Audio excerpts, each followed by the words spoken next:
Halo Bunda-Bunda, ketemu lagi di channel Pejuang ASI Mama Eping.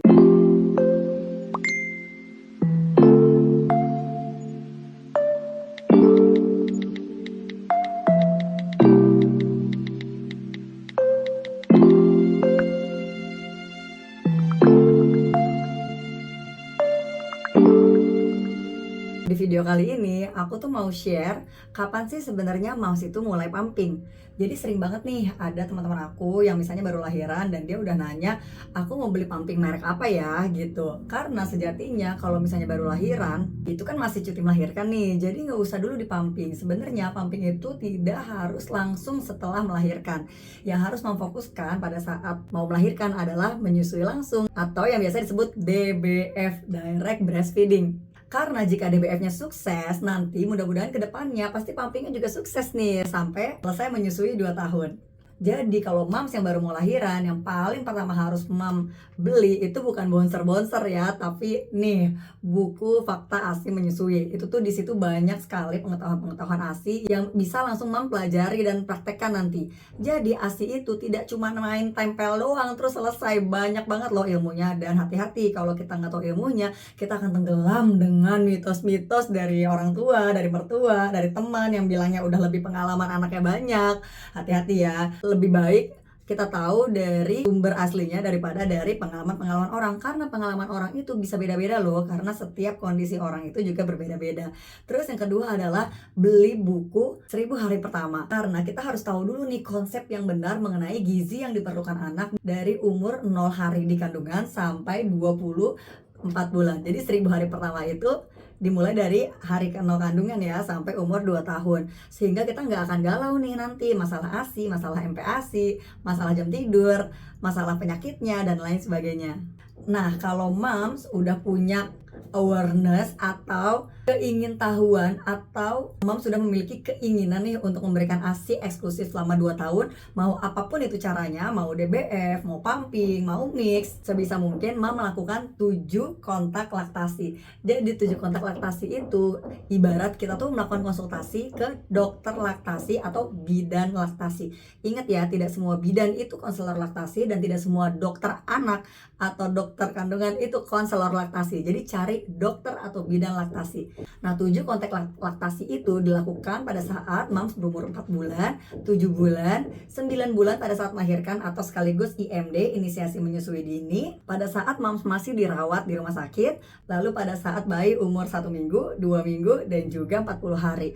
Itu adalah masa-masa terpenting untuk belajar menyusui karena bayi pun juga harus belajar pelekatan. Jadi bayi itu selama 9 bulan tidak perlu melakukan apa-apa untuk mendapatkan makanan ya kan. Cuma tinggal dihubungin pakai tali pusar, dia udah makan. Kita makan, dia makan. Tapi kalau pada saat dia sudah lahir di dunia ini, dia harus berusaha untuk mendapatkan makanan, yaitu dengan pelekatan yang tepat dan ngenyot yang benar. Nah, pada saat moms melakukan konseling atau konsultasi ke konselor laktasi, moms jadi tahu nih sebenarnya nipple moms itu yang seperti apa? Apakah normal keluar seperti ini, ataukah rata, ataukah inverted atau masuk ke dalam. Nah, semua tipe nipple itu semuanya bisa menyusui secara langsung loh, dan semuanya juga bisa pumping. Jadi tidak ada ya yang namanya bentuk nipple itu mempengaruhi bisa memberikan ASI 2 tahun atau tidak.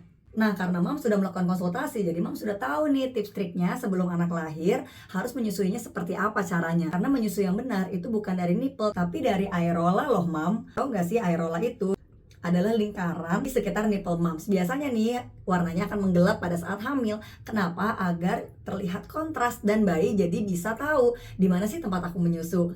Tenang mam, nanti kalau udah selesai nyusuin balik lagi kok. Jadi ingat ya, pada saat baru lahiran jangan buru-buru langsung pumping dan jangan langsung buru-buru pakai dot. Moms tahu nggak sih, bayi yang baru lahir itu dia mempunyai cadangan makanan sampai 2 hari ke depan loh.